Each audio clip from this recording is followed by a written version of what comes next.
I'm going to tell African-American history, meaning Black American history in North America, in the United States. But I'm going to tell Black American history as though it happened to white people. So imagine that in the Americas, North America, Central, South America, were populated by people, as we talked about a couple weeks ago, who crossed over the Bering Strait, came down here, and populated this region. And then some Africans started exploring the world, building ships and exploring the world in the late 1400s. And so they took off to the Americas. And they said, hey, we found y'all, so you all are descendants of those people, and you all encountered this land. You discovered this land. The discoverers. The people that were already here, but nonetheless, you all discovered them. And then you had all this land available to you. And they needed to do something with the land because, you got land, but land only has value when it produces something, right? And so now you got to figure out how to increase the level of production that you're bringing to things. And so they had this brilliant idea. Well, we need labor. Why don't we go up to Europe, because there's plenty of white people there, there's plenty of poor people there, and we can justify bringing them to the Americas, and we will enslave them. And those are your ancestors. And you are descendants of those people, former slaves. That these folks, Taryn and James, in their ancestors enslaved. And they brought your ancestors over to the Americas. And then, over time, a whole history of things happened. And what I'm going to do is, I'm going to tell that history. And everything that you see, all of the data that you are going to see, all of the stories that I'm going to tell, the way I frame it, the way I discuss it, everything actually happened. All the numbers you see are real numbers. Everything is real. The difference is the numbers that I'm using, the stories I'm using, actually happened in real life, happened to people of African ancestry in the United States. But what I've done is I've flipped them around so that the numbers that you see, the stories I tell them and show them as though they happened to the ancestors of Hannah and James. So we're all equal now. But we have the civil rights movement. You all got the laws passed that you needed to get passed. And you all had to give up some things that you had to give up. And I love how you sit like that, because that's just perfect way that Black people would sit in this moment when you're having a conversation about race. Why should they be interested in this? Come on, because we're Americans too, and we deserve an equal opportunity at all the same options you have in life. We're all equal. Not yet. Wait, they should have all the opportunity. You think you should have all the opportunities that they have, and that your children should compete with them, and so on and so forth. What opportunities do we have that you guys don't? Better education. It's easier for you to access certain institutions, like we mentioned, Congress. We don't have equality in representation in bodies of government as well. Look, man. Damn. Ancestors came here in chains on they were on the plantations for years, and then, you saw that war? We fought in the war for y'all, and then we come back, and y'all put us back on the plantation right after the war. He just said this. And then we just want to be in the schools. We just want to go to school. We want to learn. We want to go to the library. James, Nah. James, Dude. Calm down, James. It doesn't even matter, dude. Nah, it doesn't even matter. Dude, it doesn't even matter. Thank you, White James. Yeah. Sir. All right, dude. Sir, calm down, please. All right, let's go. Let's go to the next one. Let's see how equal we are. Next slide, bro. Okay. Let's look at what it looks like today, my friends. Taryn and James, Black Taryn, Black James. Let's check this out. So this is you.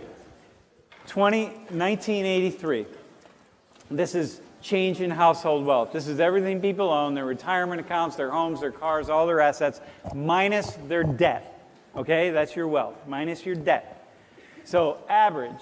So this is average total wealth right here. It's about $350,000 per household. Okay, in 1983. Look at white people. This is the consequences of your actions over the course of nearly 400 years. This is it. Look at them down here. This is them at about $70,000. Dude, you're rolling your eyes. Motherfucker, this is serious, right? You're rolling your eyes. Like, this is the thing. Like, come on, man. Look at 2013. Look at how much, dude, look at how much your wealth increased look, it's 30 years. It's the And look at how much, system. dude, look how much they increased. Look at how much they increased. Fucking seriously. Why is it always our fault? What's that? Why is it always our fault? Dude, why is it always your fault? Look at the two colors up there. And then look at the other two colors, the red and the blue. It go up from blue to red. Look how much you went up. Dude. Look how much you went Dude, up. just save your breath, dude. They're not even listening. Look. They're not listening, James. Hang on, let's go to the next one. Go to the next one. You ready? Hey, look at this. Okay, now we have 2013. This is 2013, okay? Here's black people in 2013. Here's white people in 2013, okay? This is absolute wealth, okay? This is predicted in 2043. Look at that. Y'all are gonna be rich. Doubling your wealth. Look at you all. Oh, you're going to increase it. Oh, it looks like maybe about $15,000 you'll increase per. We live in worse neighborhoods. Dude, it's absolutely inflation. We live in worse Dude, look neighborhoods. at this. You're still setting systems up where it doesn't matter. It's like, look, you started up here going up the ladder to upward mobility. You just ensure that no matter what happens, you just keep going further and further and further. So hang on, before we go, one of the things that happens is these people, white people, because they're always trying to prove to you that racism exists, discrimination exists, prejudice, all this stuff exists. They're always trying to prove it, which is why you're always studying stuff. You're always talking about race, always talking about inequality, always talking about history, always talking about the same things over and over again that you all get tired of hearing and you don't pay attention to, and you don't really want to hear. So they're always doing these studies. And here's a study that they did as an example. So go to the next slide, bro. So they actually go back one. So here, take this, turn this way. These are resumes.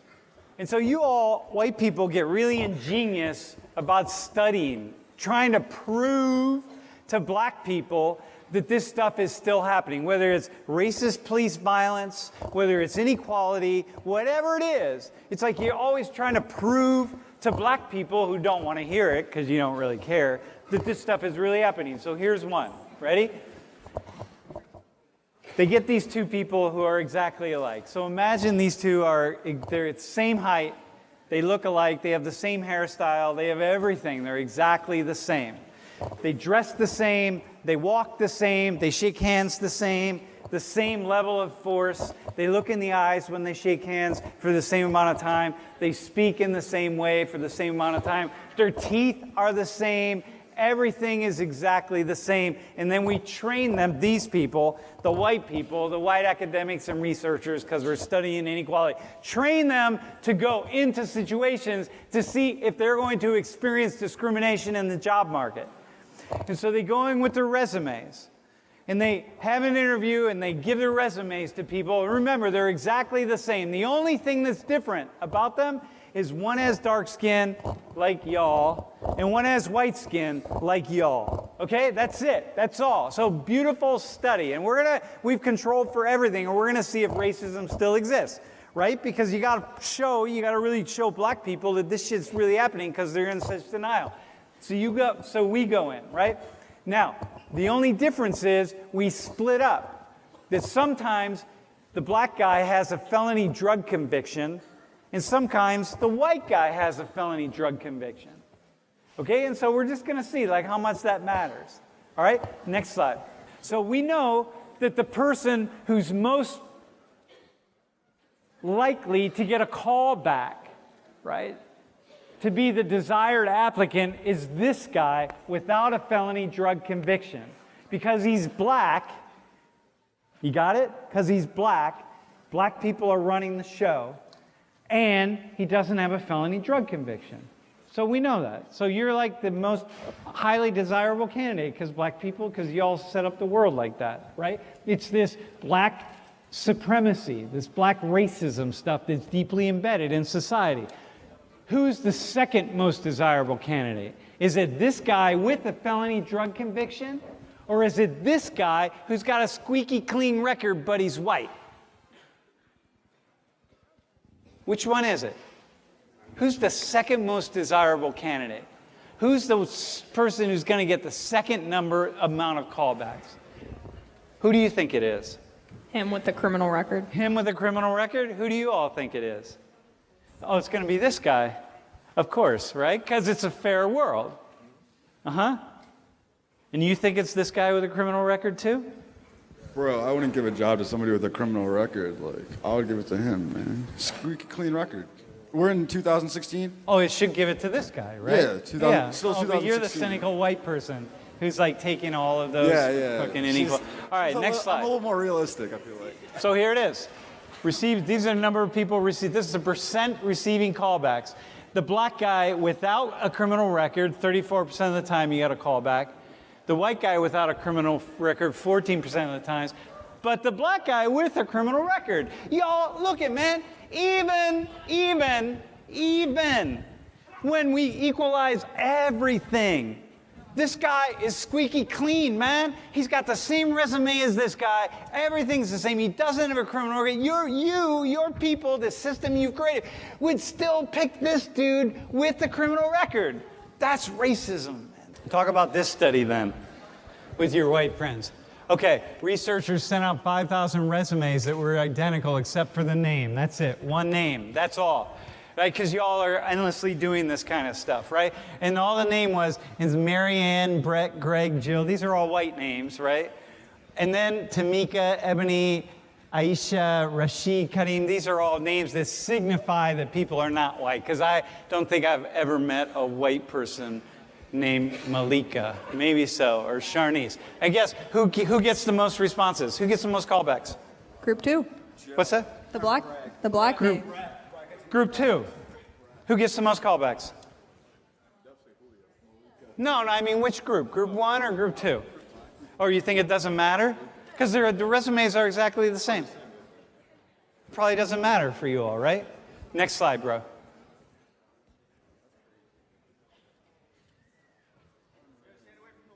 Yeah, don't lean against the wall. Okay, 50% more responses. 50% more, you all, right? You got it? 50% more. Like, look at that. Dude, 50, it's exactly, this is the kind of stuff they're talking about all the time. 50% more, it's the same thing. Like, come on, man.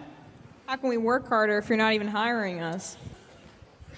Wait, so you're telling me if my name's Malika, I get 50 more responses than if my name's Marianne? Yeah, dude, because that's a signal that you're part of, no, dude, because I'm about to change my name. I'm about to change my name from James to like Jaime or something, or like. What's that? I'll change my name to Julio or something. Get some more responses. Okay, you could do that. Yeah, sure, whatever. Is that what I got to do? But that's is that what I got to do to get a job? Exactly, dude. So just do that. Just change your names. If you have a kid, don't name him Greg or Brett or whatever, because y'all, like, that's a signal to y'all to say, like, oh, that's a white person. Like, all right. Okay. Yeah, just go ahead and do that, dude. No, here's the deal. Ready? Here, are you ready? Black people, let me say this real fast.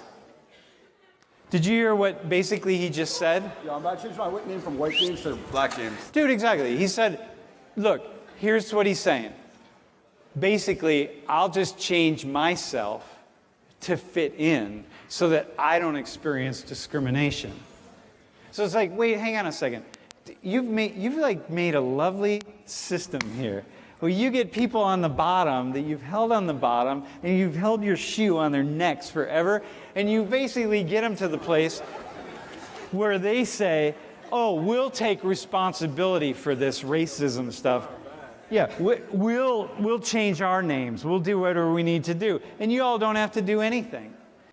Anti-black bias is worse. Half of all, you all, when we ask you all, this is what I love about black people, man. When we ask you, who has it worse, black people or white people? Half of you think that you all have it worse, poor black people, than they do. After all that, you still think you have it worse. Like, ready? Oh, and then you got this thing. But now we're going to go back to the Civil War, right? This is the thing that really pisses white people off. Now, y'all don't understand, right? But it's about this. This is the battle flag. This is the flag that you ready? You carried into battle to continue to enslave these people. That's the flag you carried, and now you're bringing it back out and putting it on your car. Are you sure you want to be proud of that flag when it's associated with maintaining slavery? It might be your heritage, but it's not a good one. But it's not about that, right? It's about heritage? It's not about race. It's not about what? It's not about race. I don't see color. Dude, okay, go to the next slide. So it's like this guy. Exactly. So he's got a rally here in support of the Confederate flag. So for him, this is not about race for him. Could you understand why white people would be pissed at this? Not really. No? You don't get it? Dude, seriously? Here, tell me how white people, hang on. Give me something. Imagine how white people might feel some kind of way about you all putting the Confederate battle flag on your cars. Just give me one way. Please just empathize for a moment. I mean, it's reminding them about like how times used to be and how we used to treat them. So I kind of like see where they're coming from, but I still feel like we're not discriminating or we're not being racist or anything. We're not even allowed to ask for equality without getting shot. You guys are flying the flag that you fought under to keep us in slavery. Yeah, like, dude, hang on 1 second. Dude, can you for a moment empathize why they might get pissed? Why they might find this guy right here offensive? I mean, he's not hurting anybody. He's just, reflecting his views. It's just his heritage? It's his heritage, his family heritage. Not a big deal. It's not about slavery all the time. So what's it about? Yeah, what's it about then, dude? That doesn't represent the entirety of America. Yeah, That's not what's the it about? American flag. What does it represent? Yeah, you could fly a different flag, my friend. All right. So, like, listen. I'll bet there were some people that flew that flag, the Confederate flag, that weren't totally bad people. They were fighting. I don't know why they were fighting. They probably didn't know why they were fighting. But, like, the rest of the white, like, the black people that were fighting, like, every single white person that was fighting for freedom. I'll guarantee you that. Every white person at war was fighting for freedom. Not, maybe the black people weren't fighting for that and they flew that flag for some other reasons, bro. Dude, he's not even listening. Not even listening. But like, listen, Black James, like, listen, man. I'm telling you, like, you shouldn't fly the flag because so many people did fly that flag for slavery. Like, that flag represented slavery, and that's no good. This is free country, bro. No flags that say slavery. Like, Are you done? Get an American flag. You don't need a Confederate flag. James, are you done? American flags are chill. White people. So now we're going to be done with the role play for a second. Now I just want to talk. I want to say a few things. If you flip this around, now let me just talk to white Americans for a second. And be really serious for a second. When you see the history in this way, and you imagine that this is it, and that it is reversed, and black people really are resisting all the time. Some kind of go along with it here and there, and they want to be cool, and they want to be hipsters, and they kind of, they want to go against the trend and so on. But a lot of people really aren't that interested in digging deeper and constantly finding ways to kind of push things back. That somehow the problem is over here. And my whole life, I find talking to white people about these issues, I'm blown away by if you just flip the script around. If this truly was history, nearly every white person in the United States would be talking about this stuff a lot. Not all the time, because black people aren't talking about this all the time, man. Like, because you're not. In the US, what I find is that truthfully, if this was the real history, I'd be talking about it all the time. Just as some black people talk about it all the time, but the vast majority don't. Are very actually forgiving and very like, hey, let's just move forward and let's move on. Much more so than I would ever be for the vast majority of white people that just really don't want to hear it and just aren't interested and aren't studying black history and really understanding what has happened and how it is that white people can you just go back to the wealth one really fast? Yeah, right there. Looking forward. So we had a black president or a half-black president, right? It appears as though black people are making lots of gains in the US and so on. But look, this in reality is where black people stand. And this in reality is what's going to happen in the next 30 years, estimated for black wealth. And this is what's going to happen for white wealth. Dudes, white people, if the history that I just talked about was really white history, you'd be pissed. Would you not be pissed? Imagine that it really was.